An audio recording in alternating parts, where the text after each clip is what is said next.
There's one uncomfortable question that can save you months of dating. Not weeks, months, and I'm not gonna make you wait for it. But first, one warning. The person sitting across from you on your next date, they're praying you never ask it, because their answer exposes in one single dinner what normally takes people half a year and one brutal breakup to figure out. The question is, how are you crazy?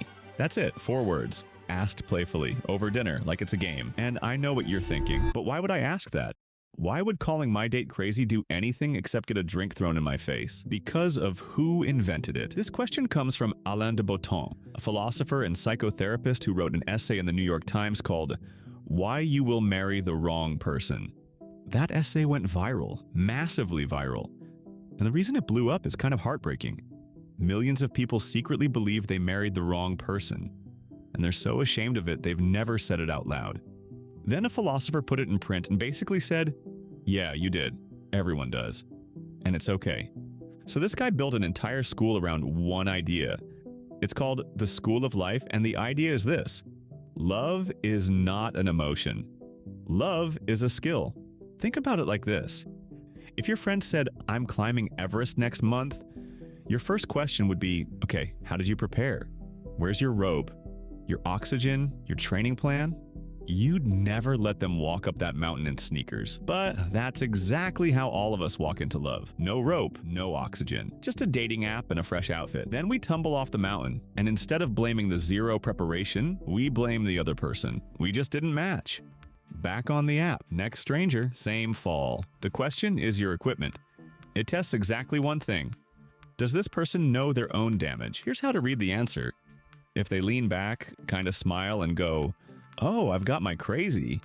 My crazy is I go quiet when I'm hurt instead of saying it. Probably my dad's fault, honestly. Congratulations. That's a safe person, not a perfect person. A safe one. They can see their own mess, which means they can warn you about it before it hits you. But if they freeze up and go, excuse me? What's that supposed to mean? You think something's wrong with me? Run for the hill. Not because they're broken. Everyone's broken. It's because they can't see it. And a person who can't see their own patterns doesn't get rid of them. They just play them out on whoever's closest, which would be you for months. Those are the months you're saving. But there's a problem. Ask this question wrong and it detonates in your hands. Ask it in the first 10 minutes and you're not a fun date anymore. You're a therapist doing an intake interview. Clipboard energy. The whole trick is timing and tone. It has to come out mid-dinner when the vibe is already warm, half a laugh attached to it. It's a game you're inviting them into, not a test they're failing. So fine. You ask it right, they give you a real answer, you found a self-aware human. We're done here, right? Wrong. Because the question just turned around and pointed at you. Here's the part nobody warns you about. If you ask, how are you crazy? A good date is going to ask you back. And you probably can't answer. Not because you're lying, because your own brain is hiding the answer from you. Psychology has a name for this, defense mechanisms. These are tricks your mind runs to protect you from painful information about yourself. Sounds weird, right? Why would you run from self-knowledge? Because self-knowledge hurts. Learning certain things about yourself makes you anxious or sad or straight up panicked. So your brain quietly files it under, never open this. Watch it happen in real time. Someone who loves you says, hey, I've noticed you do this thing when you're stressed. A person with zero defenses would go, huh, let me think about that. What do most of us actually say?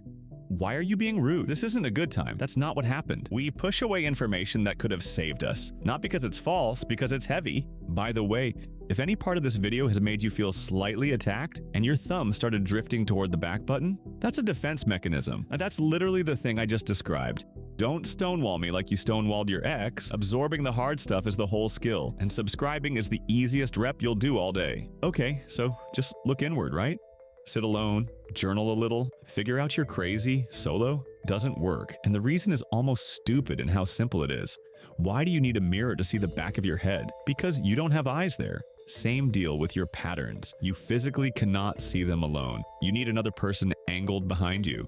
That's the entire mechanism of therapy. You come in week after week telling stories, what happened Monday, what happened on that trip, and eventually the therapist goes, funny, in your last relationship you did this, in the new one you're doing that, and didn't you say your mom did something similar? And then, click, the pieces connect. You catch yourself mid-pattern for the first time. That click is the beginning of freedom because you can't break a story you don't know you're living. But here's where it escalates because the culture you scroll every day is training you to do the exact opposite of all this. Therapy language is everywhere now. Attachment styles, narcissists, gaslighting, red flags. 15 years ago, that vocabulary lived in textbooks and consulting rooms. Now it's in every caption. And honestly, some of that spread is genuinely good. The problem is the tone, because the tone of therapy Instagram is always, it's them. Your ex is the avoidant. Your date is the narcissist. That's a red flag. Run, block, next. Nobody's posting you might be the problem because outrage sells, and self-examination doesn't. Your ex was a manipulator, gets a million likes. What did you bring into that room? Gets crickets. So here's the correction, and it stings. If you're out here looking for a person with no red flags, good luck. Everybody has red flags. That's the story of Genesis. Adam and Eve had red flags. Being human is a red flag. The flag was never the problem. What you do when it starts waving is the problem, which flips the entire game. Everyone you know is searching for the right person. Wrong project. You don't find right people. You create them, and you start with yourself. Because here's the line that rearranged my brain. Compatibility is not a precondition of love. Compatibility is the fruit of love. It's not the thing you need before you start. It's the thing you grow by staying. But watch what actually happens instead. 5 weeks in, everything's cute. You take a little trip to Copenhagen and boom, first real conflict. And what does modern dating culture whisper? Get out. Find someone easier. Someone it just clicks with. So people bail, reopen the app, and run the exact same failed experiment on the next stranger, over and over. Meanwhile, the truth is sitting right there.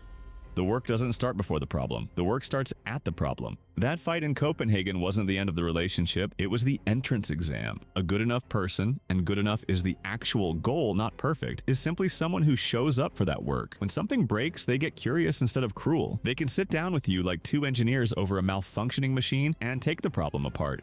And I know how that sounds. To keep my relationship alive, we calmly talk through issues for an hour in the evening. 0 people are putting that in a dating bio. It sounds unromantic, but the person who stonewalls, who blames you for everything, who hits you with "it was easier with my ex," that person isn't more romantic. They're just refusing the work. But there's one more problem, and it's the one nobody wants to hear. This rewiring is slow.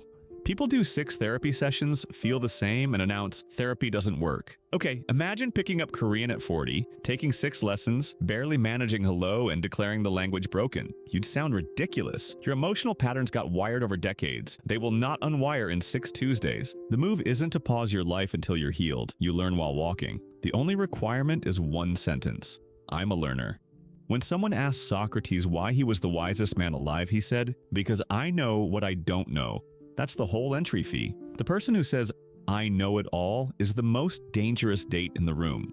So, how are you crazy gets you through the door. But once you're actually in something, that question retires and harder ones take its place. When I get close to you, how does that feel? If I love you, what part of you gets scared? When you tell me something true about me, do I take it in or do I make you pay for saying it? And then the heaviest one, the one for when things have gone quiet in a relationship. How have I annoyed you? Because here's what's actually going on in most couples. There are things bubbling under the surface that nobody has the courage to say. And unsaid things don't dissolve, they ferment. That's why couples stop sleeping together, and this is the twist. Most of the time it has nothing to do with sex. You cannot want someone you feel misunderstood by. You cannot want someone you're quietly furious at. Desire doesn't run on candles, it runs on trust. And trust gets rebuilt one way, by naming the ruptures out loud. So if the spark's gone dark, skip the candles, cancel the hotel. Pick a calm moment, a light one, and ask, "Have I annoyed you lately? Is there something you've been holding?" The first uncomfortable question saves you months of dating. This one saves the whole relationship.